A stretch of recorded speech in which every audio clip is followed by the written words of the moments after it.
So how do elections affect real estate? But not only before the election, but afterwards, and how can you be prepared? Also, we're going to discuss what's really happening from the NAR settlement and how that's impacting agent compensation. Plus, what state are growing the fastest, and why should you be on look for an opportunity to work with veterans? This is the Real Estate Backstory, and my name is Ming Richardson. I am the compliance broker for Maximum One Realty and Realtor Partners. My name is Alan Ridge. I'm the managing broker here at Maximum Realty and Realtor Partners. And we do this every single week. We kind of go over all the things coming and going and happening in real estate. So we want to jump right into like how the election really does impact real estate. And so every year, or not every year, every 4 years, when there's a presidential election, we always have a higher than normal seasonal drop. Normally, anyway, in October, November, we generally see about an 8% drop, just because we're coming down out of summer, that kind of stuff. But on presidential election years, it's almost double that. It's like 15, 16% that we see. So part of what you're probably feeling right now is really, really, I guess, normal. But what happens afterwards? Well, afterwards, home sales tend to bounce right back. As a matter of fact, 82% of the time after the election is when we see home sales jump up. And we're looking at a lot more home sales kicking off into 2025. Yeah, so what the experts looking at right now, we're at 4.6 million sales, and next year they're looking at about 5.2. So that's a blessing. Yeah. Well, and in addition to that, if you look at the last 11 elections, presidential elections we've had, home sales went up in 9 of the 11. We're talking about transaction volume. Yeah. Okay. And so we are looking at more sales rising next year, but what about pricing? It's not just about sales or the number. A lot of people are expecting foreclosures and what have you. Honestly, that is not happening. Just as your pay is not being cut back to where it was pre-pandemic, inflation's, we all can feel it. And so right now we're looking at about, on the average, 1.88% growth next year. Yeah, and they're predicting somewhere in that range of 2 to 3%. I'd say we're looking at here in Georgia being around 3 to 5% property value appreciation, which is gloriously normal. We love to see that. Absolutely. But like we can't talk about what's happening with all that without talking about what's going on with interest rates, because ever since the Fed lowered the federal funds rate, well, interest rates have gone up, and largely because there's a lot of market volatility and that kind of stuff. And so while we are uncertainty with the election, and because whoever takes on the office, the policy is going to change, and that's where the uncertainty is coming from. But it impacts the markets more in their thoughts than in reality. Correct. Right? Because at the end of the day, the presidents don't set that fiscal policy all the way down to that level. We are looking that here really soon, right after the presidential election. Right now, the markets and the news, everyone has kind of believes that the federal funds rate is going to drop by another quarter point. 25 basis, quarter of a point. They're going to be doing this right after the election, which should spur some additional softening of the mortgage rates kind of as we move forward. And so, let's seller's agent, make sure you kind of prepare your seller that they might be a good time to sell during the holiday season if they're wanting to do that. Yeah. So mortgage rates moving forward are looking, like we kind of did this little dip up. We're going to see that start to soften back out again. We're going to be getting back below 6 pretty quickly. It's just that always elections there's this giant monkey wrench into the markets every 4 years, right? But what we really want you to take away from this is that now's the time to build relationships. Now's the time to reach out. Now's not the time to get wrapped up in anything political, that kind of stuff. Now's the time to really start talking to your folks. Because once all this election hubbub gets over with, it'll be a great time. It's going to get back to business. This is actually, holiday season is a great time for you to reach out to your client because, I have had an agent that actually brought fresh baked pie from Costco Yeah. or from Sam's or BJ's, and say, I'm just dropping by to wish you a holiday cheer. Haven't seen you for a while. Let me know what I can do for you. Yeah. So we wanted to kind of change gears a little bit and talk about, because we've had so many questions about how the NAR settlement's going to impact agent compensation, and and like if you watch, or if you're a part of anything on social media, like how those greedy, lazy agents are and that kind of stuff, and right, and we think that that's a bunch of BS for the most part. I'm trying to be Well, very nice it's about it. like going to a surgeon and say, "Hey, I'm sorry, I don't think you're worth that." Yeah. But come on, y'all. We're our expert in our field, and we spend a lot of time in our field. And we should be proud of what we do and stand up for what we do. And the good news that I have to give you, so the NAR settlement happened in August, and guess what? Buyer's agent compensation has held steady since August, right? As a matter of fact, buyer agent commissions for closed homes in October were 2.34% compared to last year, which was 2.35%. So, Virtually the same, right? So we haven't really seen any kind of big changes when it comes to compensation. Do we and know that there are sellers out there that aren't offering? Absolutely. absolutely. But that being said, like, do you want to sell your home? Like we are still a huge resource for our clients. They need us, and we need them.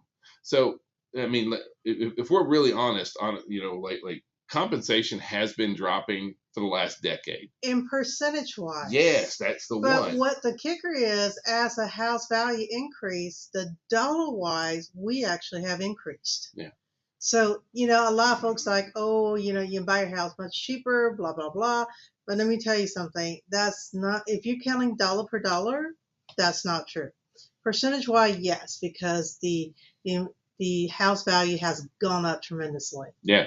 So, overall realtors are making more money, but ever since the NAR settlement has happened, it's not that they're just holding steady. Here's the really interesting thing. Some agents, buyers agents in particular, are actually making more. So even though overall the compensation is held really steady for properties valued under 500,000, the agents representing buyers on properties under 500,000 is actually up about almost a tenth of a percentage this year versus last year. And so, it's one of those where, are you probably going to get paid a smaller percentage on a much more expensive home? Yeah, but we're seeing where the percentages on homes under $500,000, those are actually going up. And so at the end of the day, it comes down to, are you doing a great job for your clients? Are you really representing your clients? What we're seeing are the folks who have really embraced what has come from the NAR. Right, because now we have a lot more transparency. We're getting buyer brokerage agreements signed right up front. A better Everyone knows who's paying. educational process. So our education to our buyer is more extensive versus just say, here, sign the paper and what have you. Yeah, absolutely. And they're having a meaningful conversation. So we're putting the ball in buyer's court, say, this is what your options, this is what you can do, and these are your choices. Yeah. So, but when it comes to new construction, what are we seeing there? So John Burns research has gone out, polled builders, and 85% of builders say we're not doing anything different, kind of thing. Correct. So like we're not seeing a big change. As a matter of fact, we're seeing where the vast majority of our really good builders want to have relationships with us. Even before the NAR settlement, we had builders that didn't treat realtors real good, and guess what? They're still that way. But that has nothing to do with the settlement. See, we have to understand that we in the real estate community, we take the fear out of buying and selling homes. Like that's one of the biggest things. There was a recent study by Bright MLS where they said 91% of respondents said that it would have been incredibly stressful to navigate buying and selling without a real estate professional, right? And then 87%, almost 90% of buyers and sellers say a real estate agent or broker is essential. Correct. And the number one reason why they choose us, trust. It It's a all trust. comes down to trust. So we have to take that very, very seriously in what we're going to do. So, shifting of the gear, Yeah. which state did people move to? Well, the U.S. Census Bureau went out, and we in the past we talked about different who's looking at, but the U.S. Census went out and said, hey, let's see where folks are moving. According to the census, Georgia gained around 60,000 people. And so when it comes to, like which states are losing the most people, we're not in that list, okay? Thank goodness. Yeah, California, New York, Illinois, Pennsylvania, New Jersey, and Maryland. Those are the states that are losing the largest number of people. Now, the states that are growing the largest number of people. Florida is now number one. It was Texas for years, but now it's Florida's number one. Texas is number two. North Carolina is slid in number three, and Georgia comes in at number four. We're the fourth fastest growing state as far as like overall population gains that we're really seeing. Now, when it comes to like where they're coming to here in Georgia in particular, like the fastest growing areas are OTP. If you actually like outside the perimeter. Yeah, thank you for clarifying that. Understand that. Outside the perimeter. And so like we're not seeing in city, city of Atlanta growth is not really where it's at.